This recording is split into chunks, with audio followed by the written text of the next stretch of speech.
Pero además, no. corregime si la cifra la doy más del 90% de los casos de violencia hacia la mujer se dan dentro del ámbito con un conocido, pareja, expareja, marido, exmarido.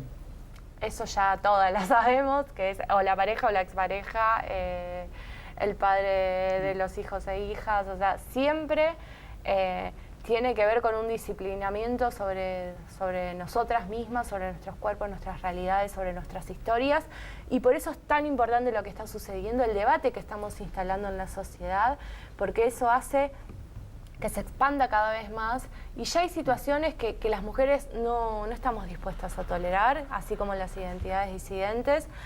Hemos avanzado en la ampliación de derechos que hoy parece que se quieren atentar, pero también somos los cuerpos de esas resistencias. Si uno piensa, estamos yendo también, el año que viene hace un próximo paro internacional de mujeres, el primer paro nacional lo hicimos en Argentina, con la asunción sabiendo de todo lo que iba a implicar el macrismo en nuestro país. Bueno, hablemos también de eso, de las violencias institucionales y económicas. Violencia institucional. En Tucumán se está discutiendo un proyecto para que a una mujer que la violaron y decide, como dice la ley nacional, puede acceder a un aborto legal, se determine que es ilegal y que puede haber una condena. Bueno, ese es el mensaje disciplinador que dio la Cámara de Senadores el 8 de agosto. Al frenar el debate del aborto, evidenció, digamos, y dio vía libre a que sectores y otros cuerpos digo, en este caso está permitido, está legalizado a una mujer que la violan. Pero justamente tiene que ver eso, es con la posibilidad pretendida de hacernos retroceder al 1900, porque estamos hablando de causales que son legales en nuestro país desde 1921, que tiene que ver con la causal salud y la causal violación. Y ahí se está atentando además contra los derechos humanos internacionales, contra las recomendaciones que viene haciendo distintos organismos a nuestro país, desde la ONU hasta todo lo que se viene avanzando en materia internacional de derechos humanos. Pareciera que en provincias como las de Tucumán hay un intento de refeudalización de nuestras vidas.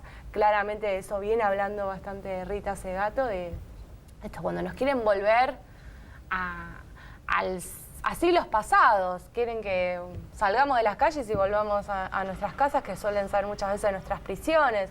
En estas políticas también internacionales antimigratorias, parece que queremos cerrar las fronteras con muros. Bueno, toda esa política internacional, esa oleada neoliberal, pero con una clara intento de restauración conservadora, viene a chocar con lo más avanzado que tienen nuestras sociedades, que son el movimiento feminista, que son los cuerpos disidentes, que son las mujeres, que venimos a decir, no, nosotras vamos a ir a cuestionar y a derribar todo eso que nos hace mal y que nos somete y nos hace tener vidas poco dignas. Y creo que eso también hay que entender lo que pasa mundialmente para ir después a ejemplos como los de Tucumán o los de cualquier otro lugar de nuestro país. ¿Cómo acompaña el varón estos reclamos? Y la otra pregunta es si es factible que el varón, sobre todo el varón en las escuelas primarias o secundarias, se sienta en algunos casos con toda esta ola feminista y de reclamos de derechos e igualdad de derechos, se sienta mal, entre comillas. Sí, hay un proceso. Nosotras, por ejemplo, desde el sindicato creemos que es más complicado, ¿no? Porque es una estructura machista, vertical, el sindicato, y entonces es más difícil transformar esa estructura, y nos parece que, como te decía hoy, es con trabajo, con profundización, con capacitar, con formar, con debatir, y es en ese nivel diferente al de los secundarios y los jóvenes en la universidad, que vienen avanzando con acompañamiento de las compañeras profundamente sobre ese cambio. Nosotras en las marchas, en las acciones, en los pañuelazos, vemos muchísimos jóvenes que vienen acompañando ese proceso. No es otra la forma, es la sociedad, somos varones y mujeres, también somos entidades disidentes, y somos quienes tenemos que estar trabajando sobre transformar la sociedad. Me parece que los varones tienen que ir en ese proceso, y que debe darse con un acompañamiento también del Estado que hoy no está. Claro, porque digo, hay algunas cosas de hecho que ya están ocurriendo y hay algunas cosas nuevas, aceptaciones y vivencias diferentes que ya son un hecho, sobre todo entre los más jóvenes. Ahora, no hay que resignar el tema del reclamo de las leyes, por más que lleguen tarde, sobre algo que ya es un hecho. No, y eso lo tenemos bastante claro cuando una piensa, bueno, ¿de dónde surge todo este feminismo que inunda las calles, las instituciones, que se mete en el debate de la mesa familiar con la hija adolescente que le dice al padre que se tiene que deconstruir, digamos, todas esas cuestiones que vemos hoy en el cotidiano y que son tan novedosas, no nacen de un repollo. En nuestro país, sin ir más lejos, venimos construyendo más de 30 años de encuentros nacionales de mujeres, en donde discutimos las distintas realidades y muchas veces de esos espacios de construcción también de otro tipo de construcción política que rompe con esa estructura más vertical de la elaboración de las políticas y del poder de modo patriarcal, que ha sido los encuentros, el encuentro entre pares, entre mujeres, y que de ahí muchas veces han surgido proyectos de leyes, claro, como, sin ir más lejos, la campaña nacional por el derecho al aborto, nace en uno de los encuentros que se dio en la ciudad de Rosario. Bueno, nosotras venimos ejercitando, desde nuestro lugar de que muchas veces nos han excluido de los lugares de decisión o nos han dado las tareas menos importantes o relevantes, ¿no?, para los varones. Hemos sabido construir desde esos lugares otra forma de ejercicio, otras coordenadas de construcción política.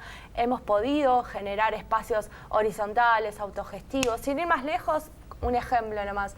Este 25 de noviembre, que va a haber una movilización en la ciudad de Rosario, decidimos en asamblea que la lectura del documento sea colectiva, que la hagamos todas las mujeres que estemos en el momento al mismo tiempo y romper justamente con la estructura clásica de las representaciones formales de quien lee el documento, que sabemos que muchas veces lleva determinados debates hasta el hartazgo, digamos, y donde hoy estamos frente a un movimiento que no tiene las representaciones clásicas, digamos.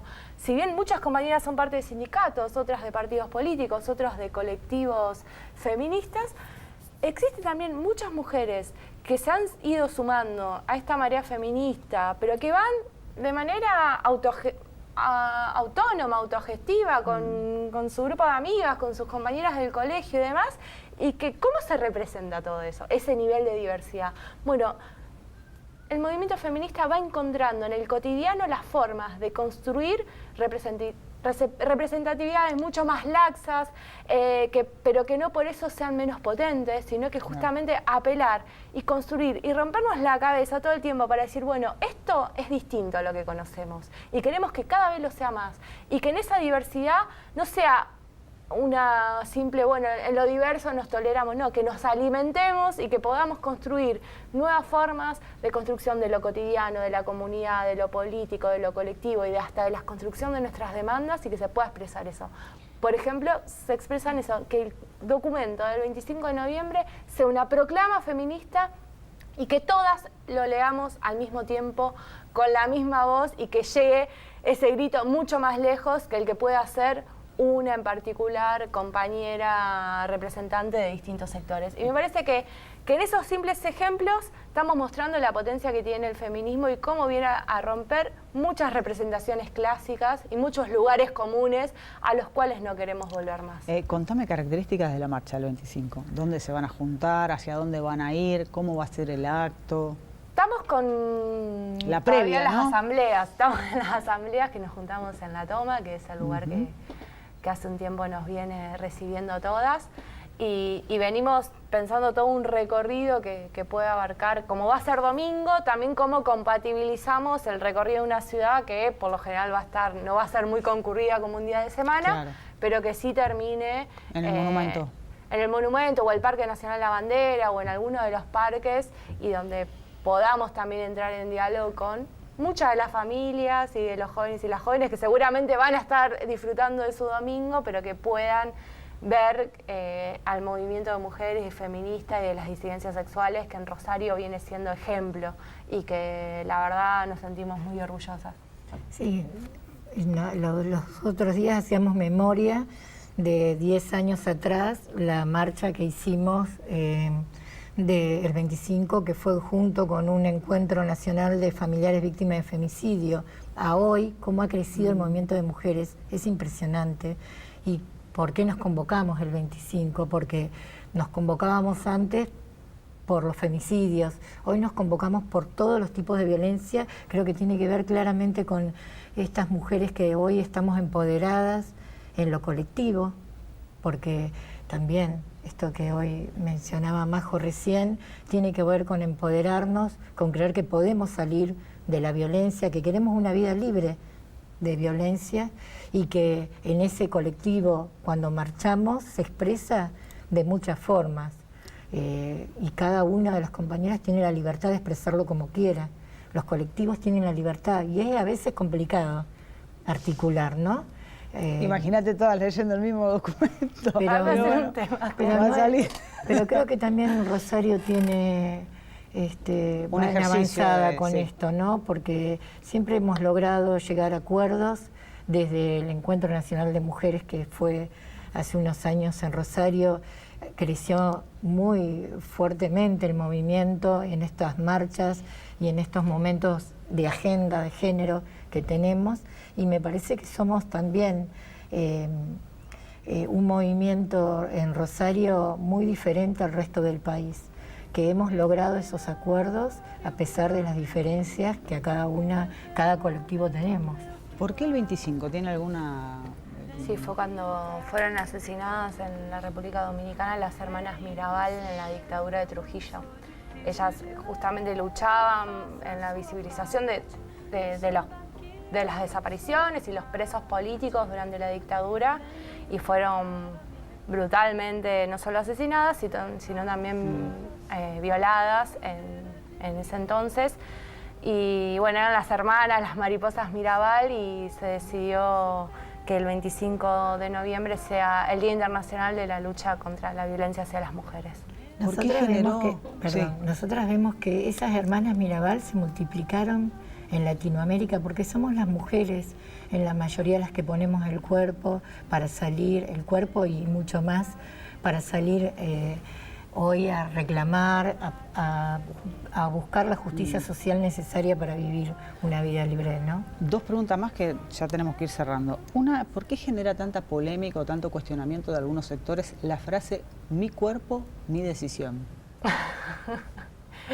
Y justamente porque parece que para el patriarcado el cuerpo de las mujeres es propiedad siempre de un varón, digamos. Me parece que lo vemos en la historia de la humanidad, como ha sido siempre el cuerpo de las mujeres un territorio de disputa y de lucha a tal modo tal que pareciera que no podemos decidir, y que tiene más posibilidad de decidir sobre nuestros cuerpos siempre un varón, y en clave siempre violenta.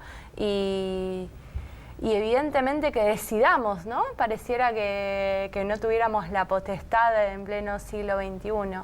Y me parece que es una frase muy acertada, porque justamente cuando hablamos de la autonomía, de los cuerpos, hasta de los territorios, en territorios no como los de América Latina, que muchas veces parecieran que son propiedades de agentes foráneos, poder levantar esa bandera y materializarla en reivindicaciones concretas como el acceso a una educación sexual integral, a anticonceptivos para decidir y a la posibilidad de interrumpir un embarazo no deseado, sigue siendo una de las frases características, pero también más disruptivas que tiene hoy el movimiento de mujeres, así como cuando también salimos a decir a las calles que se va a caer, que el patriarcado se va a caer, y justamente estamos hablando de que estamos dispuestas a derrumbar un sistema de desigualdades estructurales de los más históricos y de los más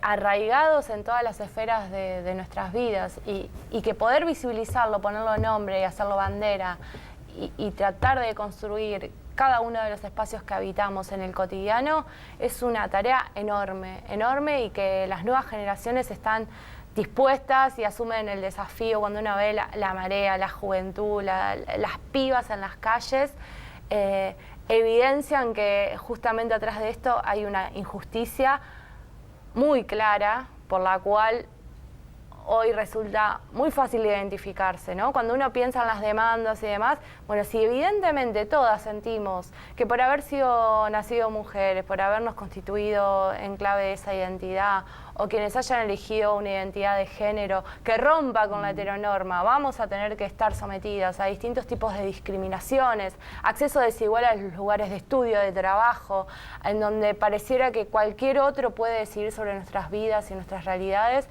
Bueno, si nosotras podemos ver eso tan concreto es porque existe y de manera avasalladora sobre nuestras realidades. Y por eso esa potencia de cambio que es tan profunda y tan transformadora, y que hoy llegue a estos niveles de masividad, realmente habla de la capacidad de construcción que tiene el feminismo como movimiento social. Está pudiendo llegar como ningún otro. Última y si te pido, si puede ser bien breve. ¿Qué es ser feminista hoy? Y es hoy y ayer también, ¿no? Que fue ser feminista. Ahora nosotras tenemos una generación diferente de edades y ser feminista ayer fue un momento muy difícil, pelear por los derechos de las mujeres, transformar una sociedad justa, y hoy es igual pero con mayor acompañamiento, ¿no?